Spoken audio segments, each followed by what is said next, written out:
Bueno, hoy día, según la agenda, teníamos que ver algunos aspectos de vía aérea y consejos prácticos frente a una emergencia. El tema era más bien el concepto de vía aérea difícil, puesto en lo que puede ser la atención primaria de salud, más bien pensando en el escenario de los SAPU, ¿ya? Así que voy a hacer una presentación que forma parte, digamos, de un módulo de entrenamiento para los médicos pediatras que están en su formación, ¿ah? Y que la adapté un poco para el escenario que anteriormente definí. El objetivo es entregar recomendaciones prácticas para el manejo de la vía aérea pediátrica en situaciones de urgencia y emergencia y hablar de algunos planes de manejo de la vía aérea, difícil más bien en el concepto de la estabilización previo a la llegada de los equipos de preemergencia, para nosotros, ¿cierto?, lo que es el SAMU, para que el paciente sea trasladado a un servicio de urgencia y su manejo final en la patología que lo afecta. El concepto de la vía aérea difícil, ¿cierto?, no tiene que ver con la edad, ¿ya? Sí, como vamos a ver por las características de la vía aérea en el niño, sobre todo en el niño que pesa menos de 10 kilos, sí hay más posibilidad que esta vía aérea cumpla el requisito de la definición de vía aérea difícil. Pero en este concepto están metidos dos conceptos. La dificultad para mantener la permeabilidad de la vía aérea, ventilando al paciente en forma espontánea o en forma asistida con máscara, bolsa y reservorio, o la dificultad, ¿cierto?, para la intubación endotraqueal por una persona entrenada, ¿ya? Entonces, si pensamos en el escenario de las urgencias, ¿cierto?, podemos bajar esto a lo que es la atención primaria y la atención en SAP. El gran problema es que si un paciente entra en esta condición al momento de la consulta, ¿cierto?, es que el paciente haga una parada cardiorrespiratoria y por una encefalopatía hipóxica isquémica, ¿cierto?, tenga un insulto neurológico severo. De hecho, esta condición que favorece la posibilidad de asfixia, ¿cierto?, es una de las que tiene accidentes más graves desde el punto de vista de la morbilidad neurológica al mediano y largo plazo. Por eso es tan importante saber cómo uno se mueve en esta condición. Lo peor que puede suceder es que uno piense que porque uno trabaja en el escenario de la atención primaria, esta situación no se puede presentar. O sea, cualquier instancia de atención en salud, en el escenario que sea, tiene implicado el riesgo de pacientes que consultan por emergencia. Y si uno tiene la atención primaria, ¿cierto?, establecido que hay atención de urgencia, como el concepto del SAPU, bueno, tiene que aproximarse a esta entidad. En la vía aérea difícil, como todo, ¿cierto?, es muy importante el concepto de anticipación, ¿ya? O sea, en qué condiciones actualmente es previsible que pueda haber una vía aérea difícil. Esto opera bastante bien, ¿cierto?, cuando hay que hacer sedación o cuando hay que hacer cirugías que someten al paciente a sedación o una anestesia formal, ¿cierto? Y ahí hay elementos que en anestesia se utilizan, que básicamente es la utilización de instrumentalización, como es la intubación endoscópicamente asistida, ¿cierto? O el gran uso que han tenido los biolaringoscopios, ¿cierto? Que de hecho en época de pandemia, ¿cierto? Se extendió mucho el uso en los escenarios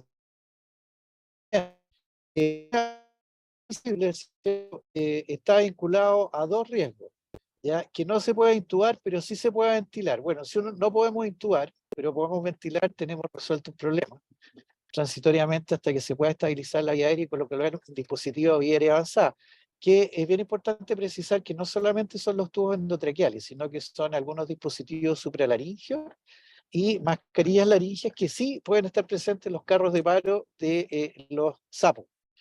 Y ahí es bien interesante que tal vez si esto no está incorporado, ¿cierto?, en sus carros de paro, podríamos conversar un poco de la implementación a un costo que es bastante menor, ¿cierto?, para el manejo de estas vías aéreas difícil que no se puede intubar, no se puede intubar y no se puede ventilar. Ahora, el gran problema es cuando no se puede intubar y no se puede ventilar, ¿ya? Así que vamos a hablar de estas dos posibilidades. Esta es un esquema, ¿cierto?, de cómo es la característica morfológica de cara y cráneo según distintos cortes de peso.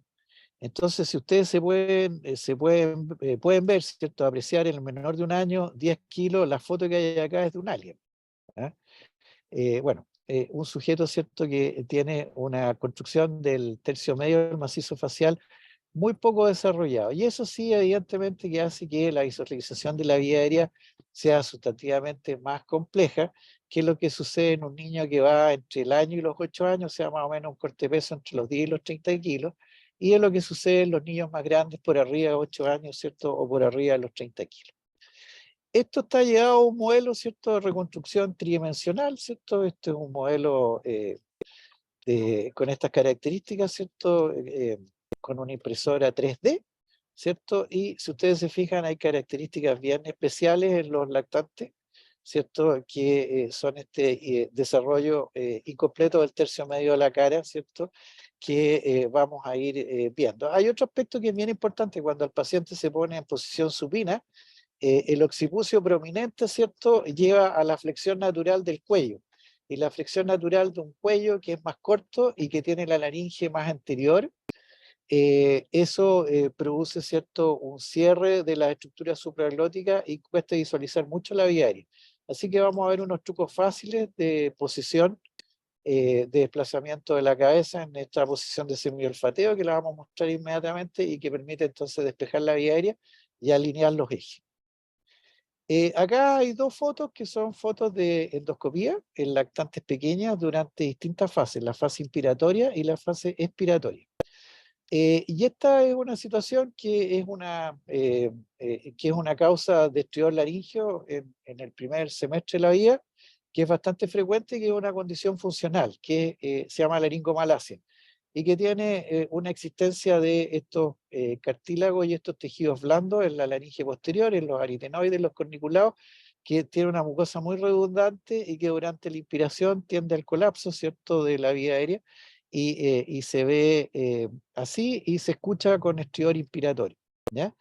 Ahora, esto en estricto rigor no es una vía aérea difícil, pero esto es para ver que la visualización normal en una condición que es parafisiológica, como es la laringomalacia, sí puede dar una visualización difícil al momento de hacer una laringoscopía para eventualmente intubar un paciente.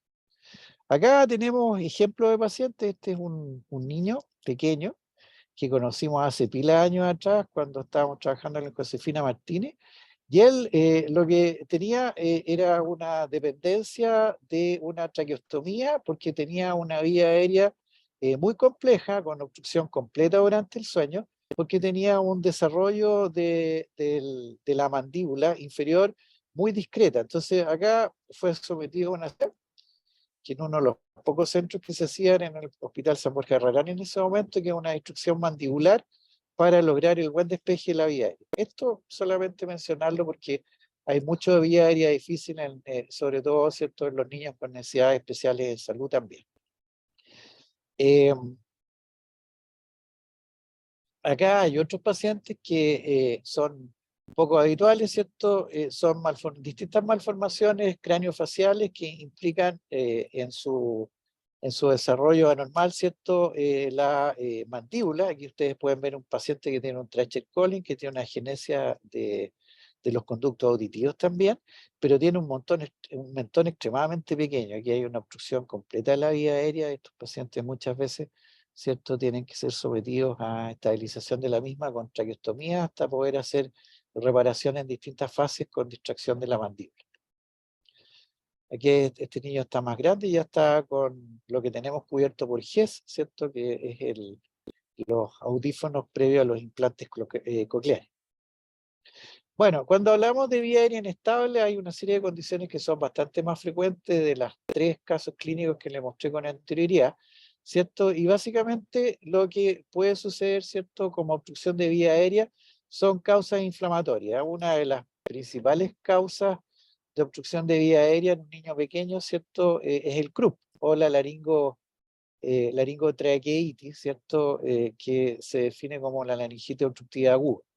Hay otras condiciones poco habituales, como es la epiglotitis, ¿cierto? Que después de la inmunización para el hemófilo influenza que partió en Chile en la década del 95, ¿cierto? Esto es prácticamente inexistente. Sí pueden hacer abscesos retrofaringeos o flegmones, ¿cierto? Que produzcan una obstrucción inflamatoria, ¿cierto? Por desplazamiento anterior del el piso de la faringe. Cuerpos extraños, que sí es un capítulo, ¿cierto? En la pediatría, en el menor de 3 años, generalmente el cuerpo extraño se produce por la ingesta de pequeñas partículas de juguete fragmentado, ¿cierto? Antes existía en Chile el Kinder Sorpresa, que a los niños les gustaba mucho, que era un huevito de chocolate y en el interior venía un juguete que había que armar. Bueno, esos particulados son aspirables. Y también, ¿cierto? Principalmente por cuerpos vegetales, y en Chile una de las primeras causas de cuerpo extraño, ¿cierto? Es por ingesta de maní y más hacia el sur por avellana. Eh,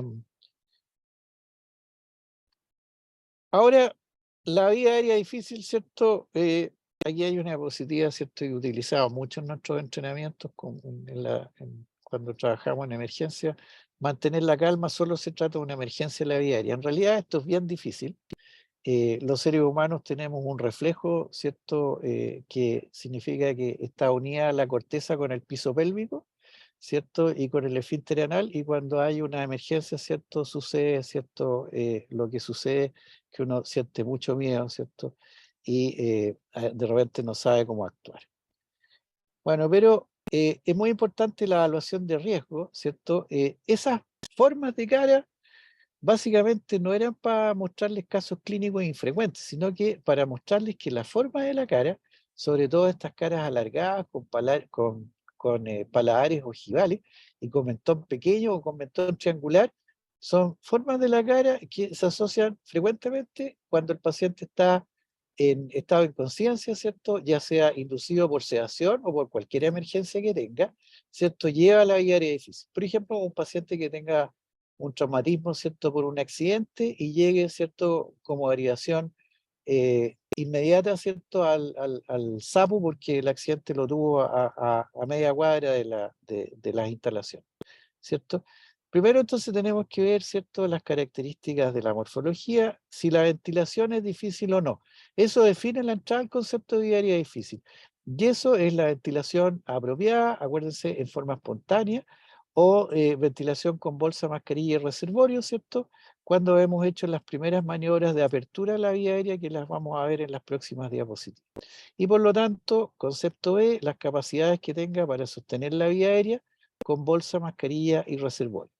Ahora, es bien importante, uno puede no saber intubar, puede no saber colocar una mascarilla laringea, puede no saber usar un dispositivo supraglótico, pero no puede no saber dos cosas, ¿ya? La instalación de una cánula Mayo, ¿cierto? Y el requisito obligatorio de cualquier proveedor de salud, que es saber reanimación cardiorrespiratoria, ¿cierto? Independiente de la edad, y cómo hacer una ventilación eficiente con bolsa, mascarilla y reservorio. Esa es una obligación de todo el personal sanitario, de todo. Todo el personal sanitario que no tenga un rol administrativo y que tenga un rol clínico, ¿cierto? Tiene la obligación de saber esto, ¿ya? Es imposible pensar que uno va a trabajar en una urgencia o en un SAPU si no sabe, ¿cierto?, reanimar y si no sabe hacer una ventilación con bolsa, mascarilla y reservorio. Punto C, el uso de dispositivos avanzados como la mascarilla laringia y otros dispositivos supraglóticos que se los voy a comentar. Y como punto 2, muy importante, toda la estabilización de la vía aérea de un paciente que tiene una vía aérea difícil tiene que ser hecha con oxígeno suplementario a través de todo el proceso de atención, ¿ya? De esa manera evitar o minimizar el riesgo hipóxico.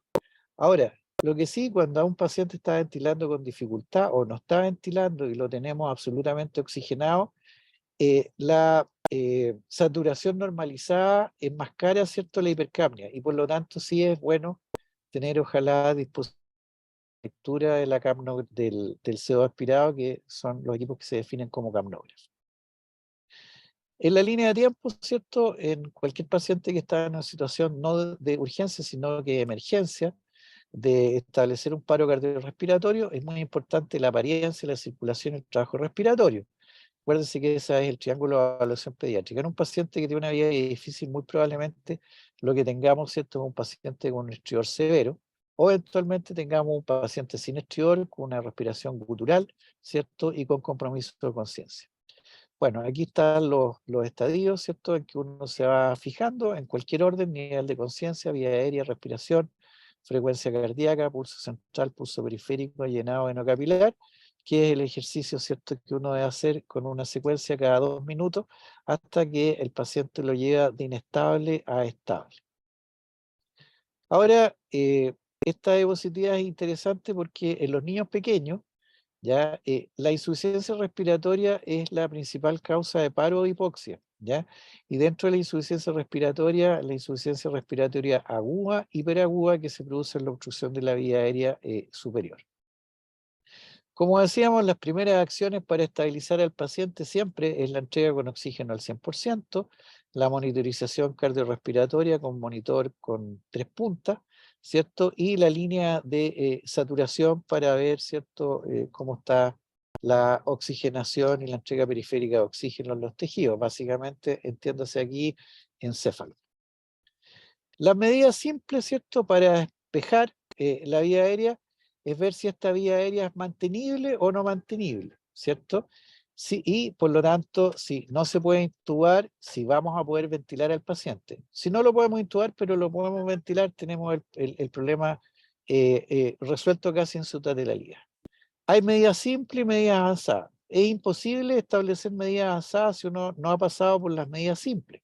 Entonces vean ustedes esta figura, ¿cierto?, que es la deflexión del cuello o la posición de semi-extensión y olfateo, ¿cierto?, que permite, haciendo la extensión de la cabeza y la elevación del mentón o de la mandíbula, ¿cierto?, alinear los ejes de la faringe y la laringe, permeabilizar la vía aérea y de esa manera que se produzca la ventilación espontánea o la apropiada ventilación con bolsa, mascarilla, reservorio, o la apropiada visual de la vía aérea para la instalación de un dispositivo avanzado a la vía aérea.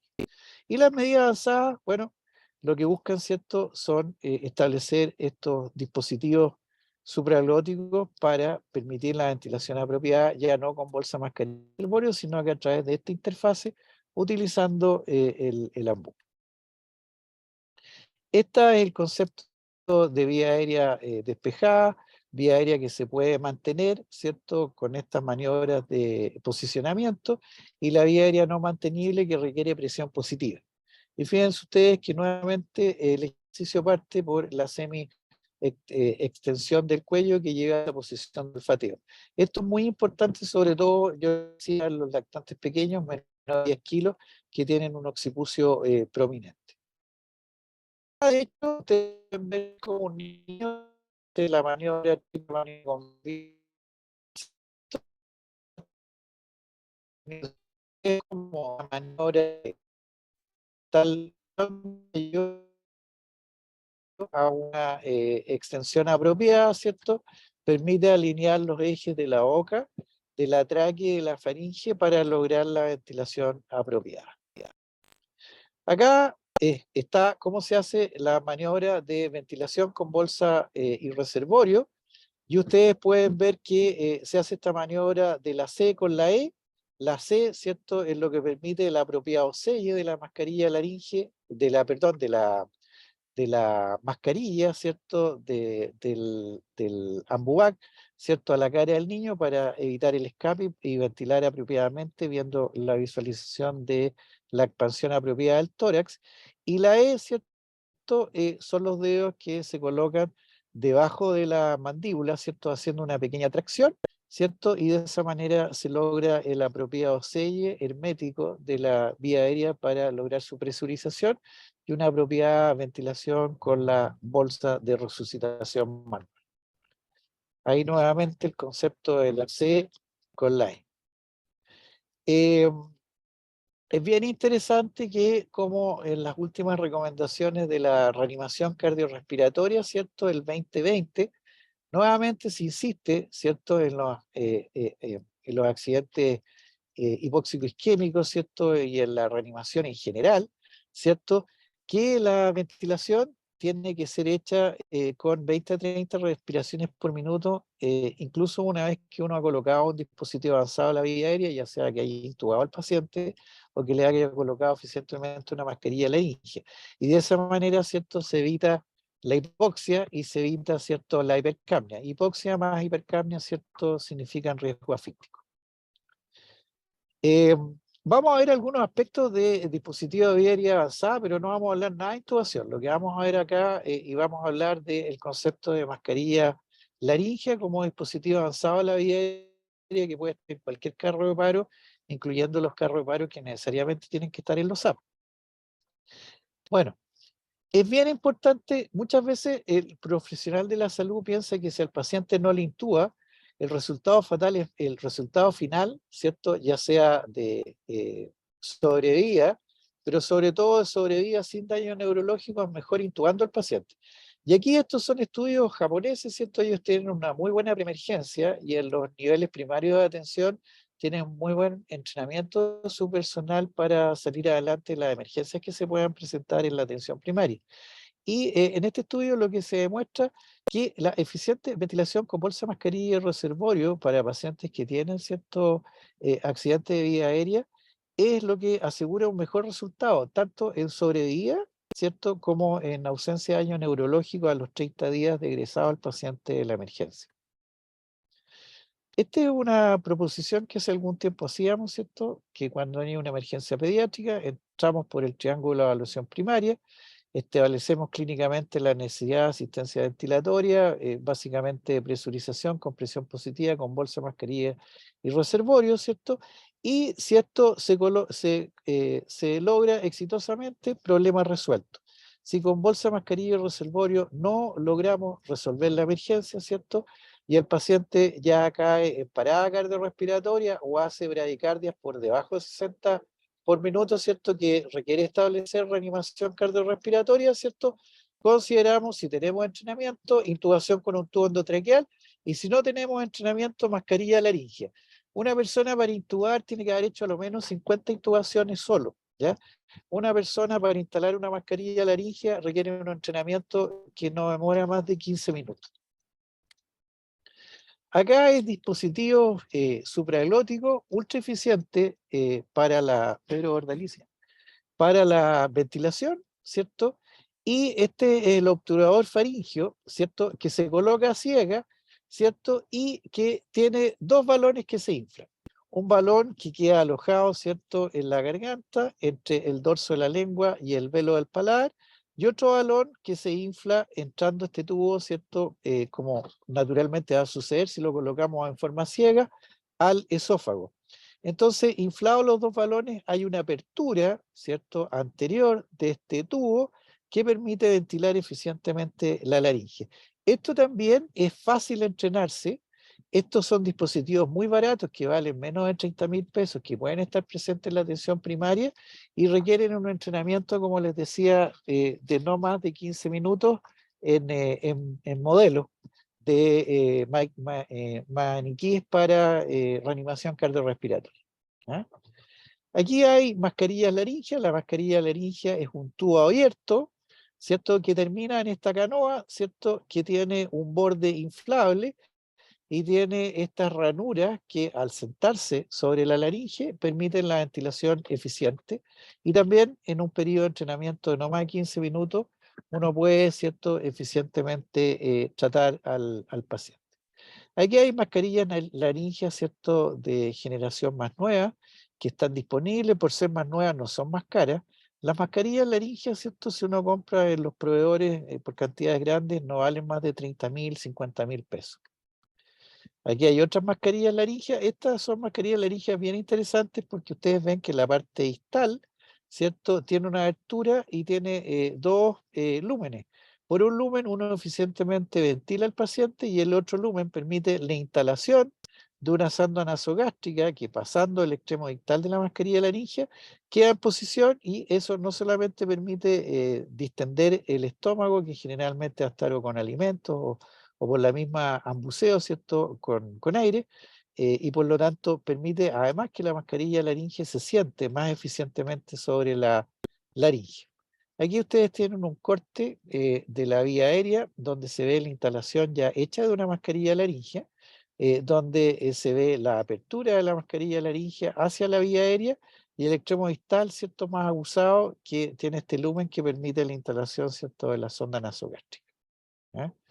Estos son distintos tipos de mascarillas laringeas, ¿cierto? Aquí tiene para inflar, ¿cierto?, el borde, que tienen algunas mascarillas para generar más estabilización. ¿Ya? Como resumen, ¿cierto?, los lactantes y niños presentan desafíos anatómicos y fisiológicos muy diferentes a los de los adultos, y los menores de 10 kilos, es decir, lactantes menores de 1 año en sí, son niños de más difícil aproximación a la vía aérea. Es necesario tener un plan y herramientas y siempre estrategias alternativas. Nuestro amigo fiel siempre van a ser 2 elementos: la bolsa, mascarilla y reservorio, ¿cierto? Y las cánulas de mayo. Acuérdense que la cánula de mayo solamente se puede colocar en un paciente que esté inconsciente. Y las mascarillas laringeas también son amigos fieles. Yo les recomiendo que en los carros de paro de los APU consideren fuertemente en colocarlos dentro de los insumos, ¿cierto?, que deberían estar, así como los elementos para poder hacer osteoclisis. Un niño con un insulto afíctico, si no se muere, queda con daño neurológico generalmente irreparable, que lo marca a él y a su familia a fuego. Y lo mismo sucede en los proveedores de salud si entregaron una atención ineficiente. Esa es la presentación y estoy súper disponible, ¿cierto? Vamos a dejar de compartir pantalla, ¿cierto?, para las preguntas que existan en el auditorio.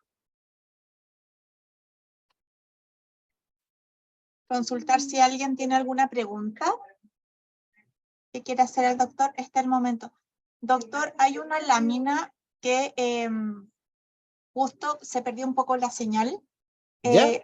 Antes de la parte que estaban buceando o haciendo ventilación manual al niño, si es que la pudiera repetir, porque me imagino que ahí no, toda la red MinSal nos caímos un poco y no Ya, se espera, pudo oír muy bien. ahí estoy compartiendo pantalla de nuevo y vamos a volver a la presentación y voy a ir de la última hacia arriba. Tú me paras. Sí, yo le aviso.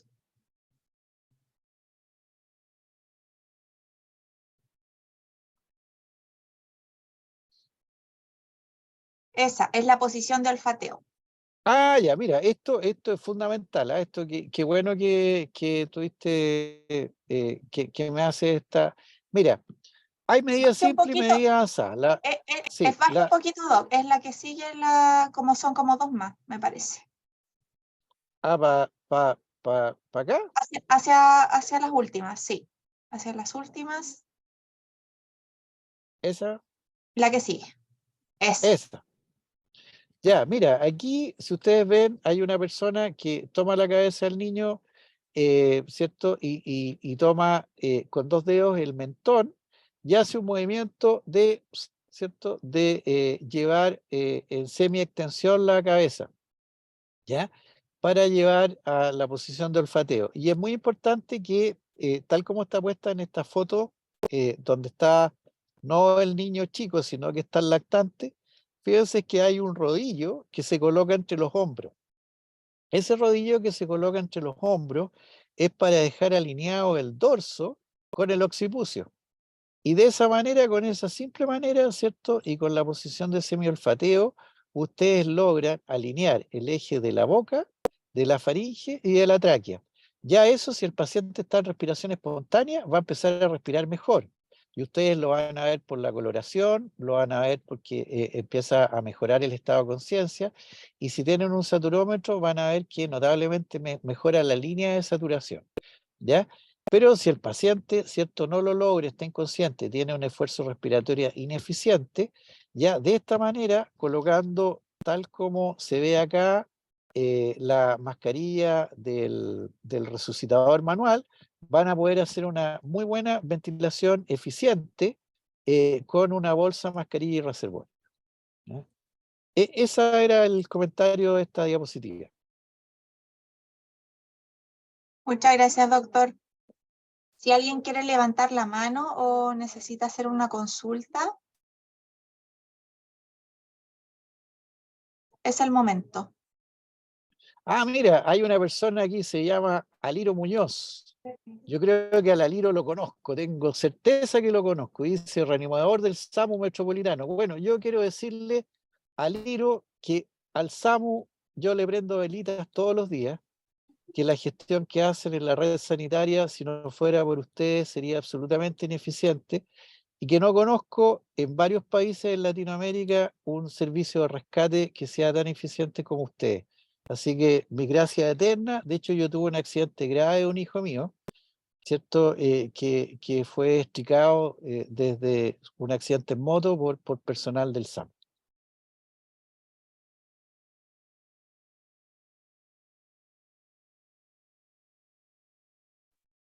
Ahí está Liro en la pantalla. Agradecer también a Samu, es verdad. Es una red bastante integrada.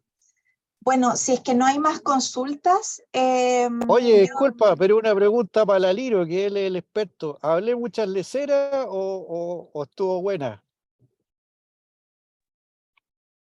No, yo encontré que fue una excelente presentación. Es muy difícil eh, trabajar con pediatría ya, trabajar con niños, creo que es un estrés impresionante. Eh, y una de las cosas que claramente que importan mucho acá y que usted claramente dijo que cuesta un poco en estas circunstancias mantener, es mantener la calma. Creo que lo principal es partir por las cosas más importantes y que son más simples. Claramente comparto lo de manejar, que todo el personal de salud maneje claramente lo que es la ventilación con bolsa, máscara y reservorio. Eso es lo principal. Y la utilización de la cánula orofaringia, que en realidad nos ayudan un montón con el problema de la posición de la vía aérea. Así que no, clarísima la presentación, creo que va al callo de lo que uno debería manejar inicialmente con un paciente y que sabemos que en un gran porcentaje ese manejo le va a salvar la vida al paciente. Aliro, mira, y aprovechando que tuvimos la suerte que pudieras estar en esta reunión, ¿qué te parece a ti un poco lo que yo mencionaba de en los SAPU, en los carros de paro, incorporar ciertos elementos que ya no sea solo la cánula suprafaringe, la cánula de Mayo, sino que además colocar mascarilla laringea, ¿cierto? O colocar otros dispositivos, ¿cierto? Como el obturador faríngeo. ¿Te parece que podría ser un aporte o nos perdemos con ese concepto ahí en ese escenario? Claramente es totalmente atinado. Nosotros, o sea, yo que trabajo, soy instructor de CERP, de Clínica Dávila para los cursos de American Heart, soy instructor de PALS, y una de las cosas que el consenso mundial es el manejo inicial con bolsa y máscara, una cánula orofaringea, y incluso va un poquito más allá y se sabe, si usted no es experto, no intente intubar al paciente. Tiene dispositivos avanzados de vía aérea como la máscara laringea, que como usted dijo, es muy fácil colocarla, requiere un entrenamiento bastante simple, simulación en maniquí que anda muy bien, es solamente saber cuál es el procedimiento y por lo general es una alternativa muy buena hoy día en relación a lo que es la intubación endotraqueal. Por lo tanto, completamente de acuerdo y no solamente tal vez en los APU, o sea, en todo lugar donde no haya un experto en intubación debería haber una máscara laringea. Es muy fácil colocarla y requiere un entrenamiento muy, muy pequeño. Muchas gracias, Liro, por tu comentario. Mira, Carla, dentro del material que mandamos, yo me permití mandar un video del PALS, que es un video, ¿cierto?, muy interesante del manejo de la vía aérea, donde están todos estos conceptos que estábamos conversando. Y yo creo que sería bien interesante a ustedes como gestores a través del servicio que pudieran ver en forma extendida, ¿cierto?, en los CEFAM y en los SAPU, que los carros de paro entonces hubiera estos dispositivos que estamos hablando, son costos bajos. No es lo mismo comprar ahora las mascarillas de la India que hace 10 años atrás.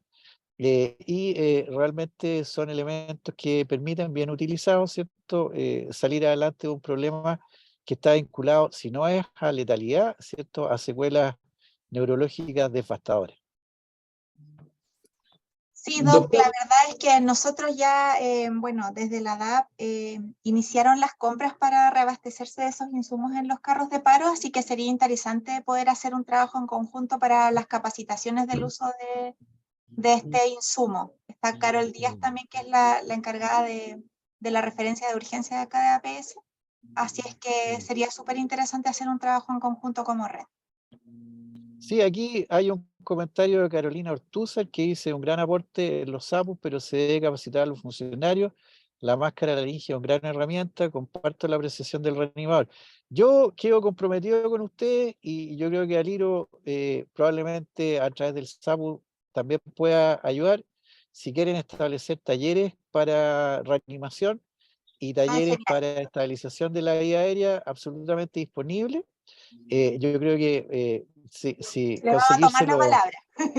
conseguirse los monitos para hacerlo no es difícil, ¿ya? Y por último, a Quería hacer un algunos aporte. funcionarios, claro, oye, y por último, a los funcionarios desordenados los usamos como maniquí. Yo quería hacer un aporte en relación a lo mismo. Uno de los consensos internacionales también a través del IRCOR, que son las guías que estamos trabajando, muchos de los cursos que son internacionales o otro tipo de cursos tienen una certificación de ese curso por 2 años, pero hoy día en las guías claramente queda establecido que aquella persona que no está trabajando a diario en una reanimación, que en el fondo la ventilación es una parte de la reanimación, son habilidades que se pierden. Por lo tanto, una de las sugerencias también es que no basta con que usted haga un curso, sino que si no está trabajando a menudo en una reanimación, cada 3 meses como mínimo, usted debería hacer una simulación en su lugar de trabajo y con sus compañeros de trabajo, que no es lo mismo cuando usted toma un curso y hace una simulación con otras personas.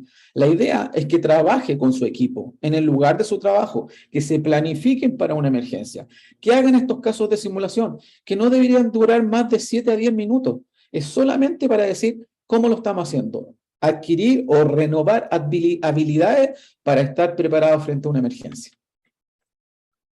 De todas maneras. Exacto, muy agradecido por el comentario. Bueno, nosotros aquí estoy con mi colega kinesiólogo, el señor Antonio Huerta. Hemos llegado al puerto, que es un domicilio. Vamos a ir a ver un paciente, ¿cierto? Un paciente con Duchenne, que es ventilo dependiente, sin traqueostomía, porque odiamos la traqueostomía, y eso lo hacemos posible a través de la unidad de hospitalización domiciliaria de pacientes NANEA del Hospital Clínico San Borja Herrera. Así que Le si no hay alguna agradecemos, otra Doc. consulta, comentario, nos bajamos a tierra. A Sí, ver al una vez más, paciente. muchas gracias por su presentación y por la convocatoria a todos también que pudieron participar. Surgió también una coordinación del dispositivo de máscara laringe, así que qué mejor. Le agradezco a todos y que tengan muy buena tarde. Chao, chao. Chao, gracias a todos por la conexión. Nos vemos.